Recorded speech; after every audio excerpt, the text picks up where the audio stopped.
যুক্ত আছি জাতীয় প্রেস ক্লাবের সামনে থেকে এবং আপনাদেরকে জানাতে চাই যে জাতীয় ভোক্তা অধিকার সংরক্ষণ দপ্তরের যে বাজারে অভিযানে বাধা প্রদান মার্কেট বন্ধ করার প্রতিবাদে এবং দোষীদের বিরুদ্ধে কঠোর শাস্তিমূলক ব্যবস্থা গ্রহণের দাবিতে আজকে যে মানববন্ধনে কনজিউমার্স অ্যাসোসিয়েশন অব বাংলাদেশ ক্যাবের পক্ষ থেকে এই মানববন্ধনে বিভিন্ন যে বক্তারা আছে তারা বক্তব্য দিচ্ছেন।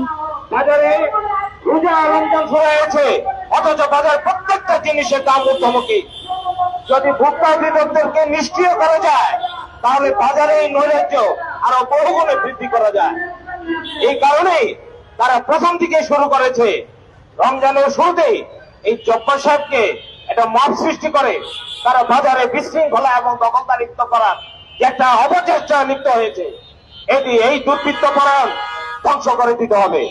সরকার যদি এদের বিরুদ্ধে এখনই ব্যবস্থা না গ্রহণ করা হয় তাহলে দেখা যাবে ভবিষ্যতে বিভিন্ন রাজনৈতিক দল এই সরকারের বিরুদ্ধে দ্রব্যমূল্যের ঊর্ধ্বগতির কারণে হয়তো রাস্তায় নামবে।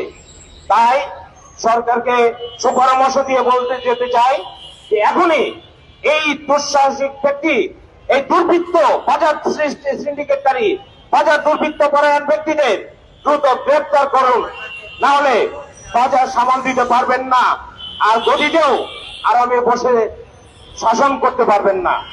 তাই এদেরকে গ্রেপ্তার করুন। কনজিউমার অ্যাসোসিয়েশনের এই মানববন্ধনের প্রতি